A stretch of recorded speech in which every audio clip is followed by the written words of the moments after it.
So my batteries have indeed lasted for 23 years, and they're likely to go on probably for another 10 years. And people ask me all the time, how did you do it? And I said, well, fortunately, I got good batteries to start with from Crown. They're a very well-made battery. I gave them a challenge and have kept up my end by taking care of them. With lead acid batteries, you gotta size the system for the batteries, and you have to keep within that 20-hour discharge rating. If you can do that, then you have a real good chance in having a real long life on your batteries. You got to get them floated every day. You know, some people rescue dogs, some people rescue cats. I rescue batteries. So these batteries came from a farmer in the Central Valley. Unfortunately, he had done a decent enough job of taking care of them. When I got these batteries about 4 years ago, the batteries are probably closer to 24 years old, but as close as we can tell, they are 23. When I got them, they were 19. He had them in a barn, covered over by a tarp, and the one thing he did do is he had a robust enough solar system, and he ran his house off of these, and he ran some pumps. So he was not cycling these things more than 50% a day, and he was charging them back up to float daily, and he was watering them at a reasonable level to keep them watered. Now, the way that I've kept them, when I received the batteries, Crown told me about these batteries. I talked to the fellow. I went out and looked at them, and I said, these batteries, I opened up the caps, looked at them, and I said, hey, these batteries actually have been taken care of at least well enough to keep them going all these years. And he told me the profile, and I said, okay, this is great. I'm going to take them back to the ranch. They were dead when I got them. It took me about 2 months of charging and bringing those batteries back up, equalizing them. I equalized them about every 4 days for a period of about a month and a half, and then got them back up. And those batteries are up to 1,300 on the specific gravity, and they charge up 100%. And I've got really good. Those batteries are still capacity-wise right around 90% as far as their actual depth of discharge and ability to deliver the capacity of the batteries. And if you take care of a lead acid battery and you water it, lead acid batteries require watering in a cycle. And that cycle is you have to float them first and float them at the right charging profile. And then afterwards, you have to be sure before always that the battery has at least a ½ inch or so over the cell. You don't want to water a lead acid battery between its charging cycles. Because what are you going to do? You're going to dilute the electrolyte if you do that.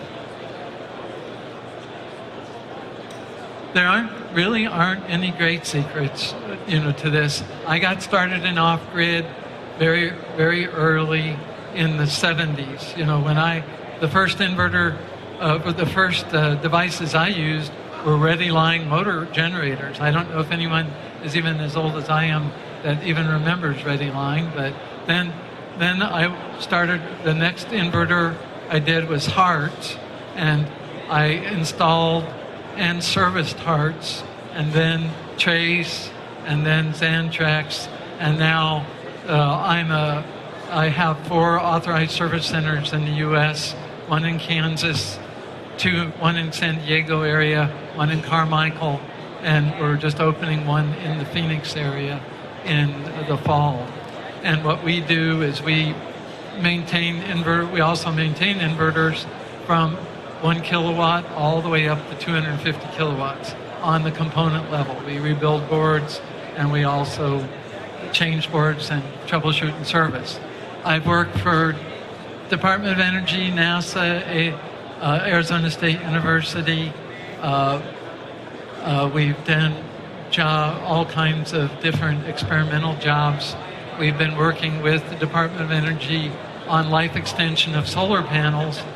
We did a project just it's been about a year ago. The paper's going to be published probably sometime this fall on life cycles of solar panels. What we did is we took a site that had 350 solar panels that were from 18 years old to 3 years old, and the solar panels had fallen about 30% off of their production levels. We went through and we tested all the panels with the C-word tester, very good instrument, and we found out that about 150 of those panels were not delivering full power because the MC connectors had failed on it. And we thought, at first we thought we were going to have to replace all these panels. By the time we got done, we had 4 that had been damaged by lightning with bad diodes. We had 130 panels with bad MC connectors. We replaced all those connectors, and all those solar panels, even the 17 and 18-year-old panels, they went back up to 95% production. So even what we understand about solar panels, we don't really fully understand. But lead-acid batteries are very dependable. My company, I'm Southern California based, but I work globally. We had a project in Iraq that we did, a water project in 2010, where we put solar-powered water purification systems in 350 villages in Iraq, and those are functioning today, and they water 600,000 people a day, and they have AGM batteries that are in the units. They're solar direct, with the AGM batteries back up the instrument itself. So our applications are global. We've got off-grid and on-grid. With Snyder Electric, I also service lithium batteries. I don't know if you were here during our earlier talk, but lithium batteries have a niche. Storage is not one of them unless you have a very robust system. Peak shaving is good, and vehicles is a good application for lithium. But lead acid's been around for 159 years. It is truly the only green battery. You know, other people claim green battery. The first thing a lithium manufacturer, when I talk to them and they say our batteries are the greenest, I say, okay, what percentage of your content of that battery is going to go back into the battery? You know, when your batteries fail, how are you going to recycle them? And only 5% of lithium is recycled at all, and the content, they've got to do better. You know, it's an experimental battery. I'm into experimenting. I'm a big experimenter. I've got 12 inventions and patent pendings myself, and several patents on inventions. So I'm really big on moving forward as far as everything is concerned. But we actually have here today, where Gary's right here, we did a AC coupled system with lead acid batteries, about a half a megawatt of batteries for the Amish, and Trail Battery installed that system. I consulted and designed and built the control package, and it's an AC coupled connect system. It's one of the most successful systems in North America right now. We run 50 tons of air conditioning and 30,000 square feet up to 1,200, and I know Raymond probably cheats that occupancy up to 1,400, up to 1,600 people in that building, and it's an off-grid application running successfully. Now, I hear from Gary, I just asked him how his batteries are doing, and his batteries are not doing so well because Raymond is using the building about 3 times as much as it was designed for. So those batteries are going to last for, what is it, going to be only 4 years? 5. They're going to only have a 5-year life. And that battery could have had a 23-year life, like my battery, if it was kept in its profile. So what do you do when you grow a system? when you grow a system, you don't ignore the principles. What you do is you expand your batteries, you expand your solar, and if you don't, not expanding your solar, if you're in the east or somewhere where it doesn't make sense dollar-wise, or you don't have the federal subsidy or something, you expand your generating capacity. And then there are some really good on the Amish building, 30,000 square feet. We also, fortunately, they met me at the Midwest Renewable Energy Wisconsin Midwest Energy Fair in Wisconsin, and they asked me if I could help them design a super efficient building so that we knocked the air conditioning load in that building from 120 tons down to 50 tons by using a NASA developed super insulation on that building. And fortunately we got there early enough, and Raymond said, "Mark, will you guarantee that this is going to work?" And I said, "Absolutely. I'll sign not my life, but my reputation on my bottom line on that this system will work." And we designed it, it's working perfectly. But he's not using his batteries in his profile, therefore those batteries are not going to last. They may barely make it the 5-year warranty period, and they wouldn't be warranted anyway because he killed them. So we got to face the facts. When we design systems, we have to design them to meet the reasonable demand of the system. And we're going to screw up from time to time. Everybody does. But you can't drive the plates on a lead-acid battery and expect it to survive. It's not going to. Now, AGM batteries, if you oversize the system and stay within a 15 or 20% profile, you can have your cake and eat it too. You can have low cost, much less. It's what, $65 a kilowatt hour, per kilowatt for wet cells, and what, about 160 or so, or 130, 140 for AGM. Maintenance. Oh, dirty word. So anyway, I've designed thousands of systems, and if you don't pay attention to maintenance, you're not going to get the rated life. Maintenance and charging go hand in hand. If you're not going to equalize your batteries, if you're not going to float them daily, if you're not going to water your batteries, if you water them out of cycle, don't expect your battery to last. What you can do is you can expect a very, very long life. I do work for the Ralph's supermarket family here, and they've got a 1,200-acre retreat down in San Diego called 4S Ranch.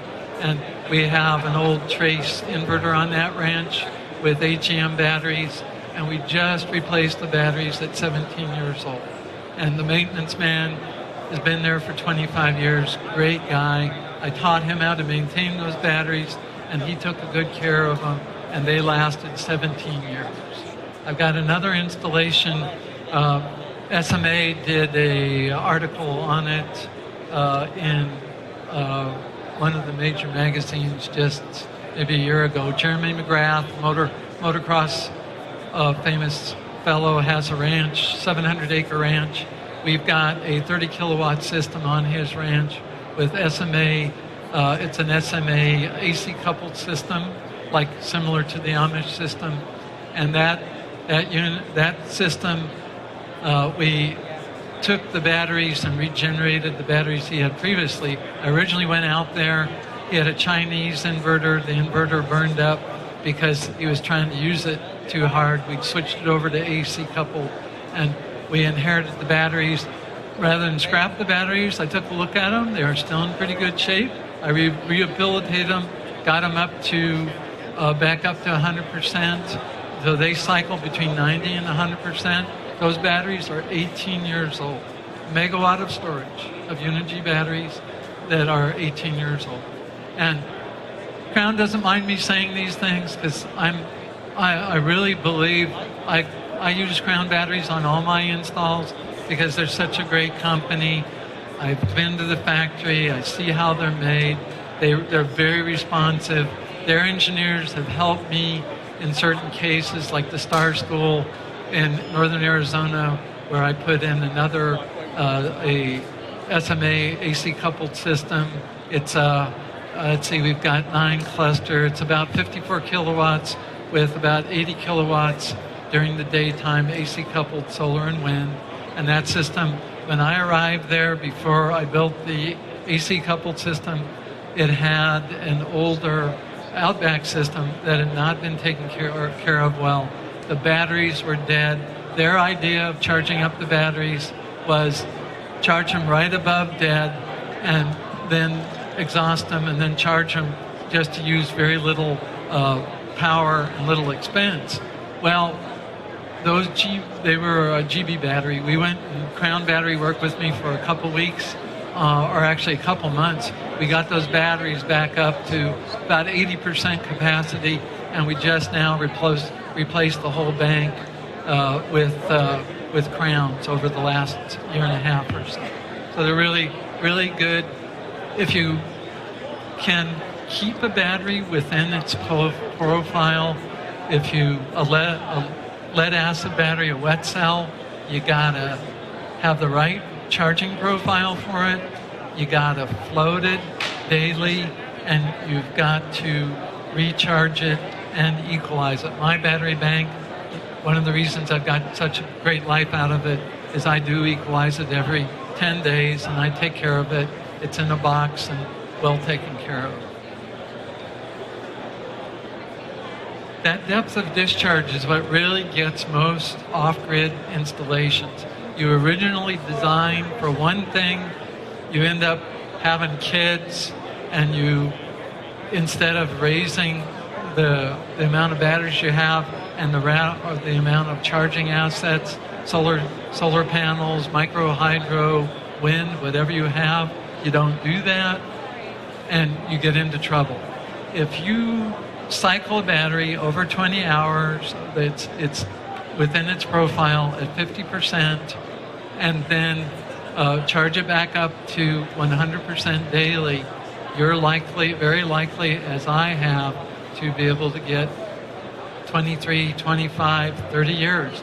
Now my batteries are still operating 90% at 90% of their capability at 23 years old. They're likely to go another 5 or 10 years. Protect your batteries from the elements.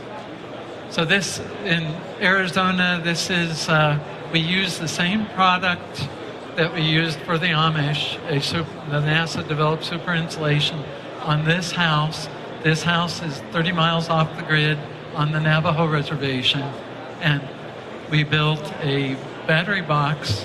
This little bump off here contains 8 L16 batteries. This is a solar hot air panel, my design and my patent, that I designed to heat this room. It gets 25 below zero up there during the winter time. Inside of this room we have a water tank. We brought them both clean water and we brought them electricity. We have solar and we also have wind on this project. We use Midnight Solar Classic charge controllers on that, and this one had VFX 3648 Outback inverters. And these systems are working great. They're terrific systems. But what we do is we created a flywheel. We made a super efficient envelope with the thermally broken. This is actually a thermally broken enclosure. We have shade, so as it gets further into by summertime, that solar hot air panel is completely covered by shade. So during the summertime, at nighttime it gets below 60 degrees into the 50s, and I reverse my cycle. I circulate air through that, and I air condition that for the 110 degree days. So you go into that room in the wintertime, it's 65 to 70 degrees. In the summertime, it's 65 to 70 degrees. So we can do these unique things. The project I did in Iraq in 2010, 325 solar-powered water systems that water 600,000 people a day, all solar-powered. What I did is I cool my batteries and I cool the water system. I also invented that water system. I cool it with the river water. This is a river water system, solar direct, with batteries in it to maintain the system. We also they charge their cell phones and satellite phones and things from the system. It's working perfectly, but it's designed for long life and for being able to get the most out of your components. If you design it well and have a good system, we also completely thermally broke the house. We got a grant to build that house, and we heat the whole house with solar hot air. Any day it's sunny, the house inside is a comfortable 70 to 75 degrees, all off of solar power. Now that's a green house with green batteries. People ask me all the time, had a call just over the weekend, I want to go off grid, how much is it going to cost me? How big of a family do you have? What are you going to do with the house? You know, how much water pumping are you going to do? Are you going to do agriculture? You have to design your system. A system without design is a failed system. You have to design the system, size the batteries for that system, size the solar system for that, size the solar system to charge that system. If you don't do that, man, you're in trouble, and your battery's going to die. If you do that, like me, you're going to get a long life out of that system. And it's just not me alone that gets these kind of life expectancy. It's other people that do the same thing that I do. Size it correctly, put it in the right environment, charge it correctly, keep it in its profile.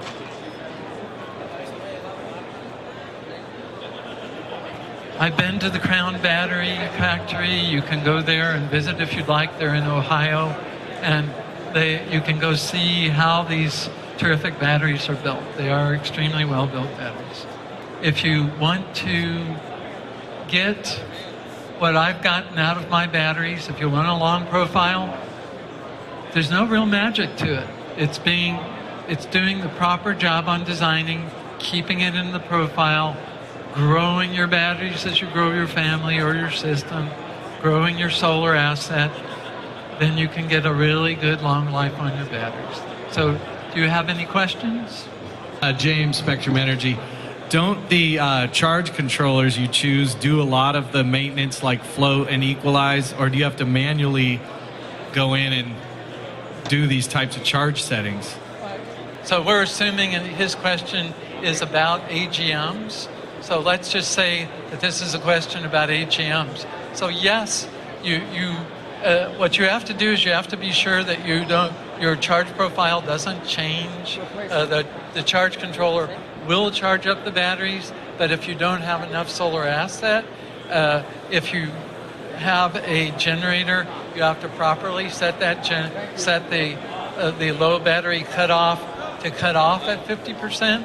Typically, it's 48 volts for a wet cell or an AGM. Sometimes it's a little bit different depending on the technology, but you still have to charge up the battery, and you have to keep it within its profile. The charge controller isn't going to keep the battery in its profile. You have to control your loads. You either have to have a EMS system, energy management system, or a combination of a BMS system to manage your battery. Charge controller will do a pretty good battery management job as long as you give it enough solar asset, micro hydro asset, wind asset, whatever your charging medium is, or generator. Adam, Texas Green Energy. For AGM batteries, would you keep them in float 100% of the time, or would you get some chance to rest if they're on grid? It depends on the manufacturer profile. A lot of manufacturers want you to periodically exercise AGMs. Some manufacturers don't. So what you should do when you install batteries, read the instructions. This is when I train, electrician. I've trained hundreds of electricians over my life, and solar installers. Read your instructions, man. If you get a battery, I'm always calling up, and saying, okay, or looking up our profiles on batteries if I'm installing Crown or someone else's battery. I always look at the profile. I call up the company, ask them the things that they didn't put on it, you know, especially lithium. Okay, guys, you know, what's your thermal overload rate? What's your differential on temperature? Your derating on temperature. The last 2 lithium systems I looked at over the last week, just a week ago, both of them were put in undesirable locations, but they did it in one location. They recycled a cell tower container, and it was 90 degrees inside the container. They disconnected the air conditioner on it, so you can't do that. You know, lithium, I cringe, but we work on it because, you know, it's still too dangerous. Very dangerous technology in a lot of ways. But the other lithium system, a dentist wanted it for backup. First time there was an outage, it crashed within the first half hour. He had 3 very unhappy, you know, patients in there, and he was lit up like a firecracker. Not in a good way. So, you know, the system that was designed had 32 kilowatt hours of storage capacity. Figure 80% of that. He was supposed to be able to go for like up to 120 minutes, so he could go get his patients done. He exhausted that in 30 minutes. Guess what his load was? His load was 25 kilowatts, you know, and it was air conditioning load. So it was out of the profile. If you're going to build lithium batteries, no problem with those lithium batteries, but you gotta either over-design the system to carry that load, or you have to use another battery that meets it. So these meet my batteries. These are the birthday party recipients today. They are 1200 amp hour crown steel case batteries, and they've got 4-aught cable hooked up to them, and they're one of my babies. My daughter's 32, and these guys are 23. So they're really great batteries. We were challenged by having to both rehabilitate the battery and then get it back up to capacity, brought it up to 90% capacity, and we've held that for the last 4 years, and they're doing great. Well, that's great. Let's raise our glasses to good battery health and to a sustainable future for our industry. All right. Thanks for coming, everyone. Please come on up and talk to Mark.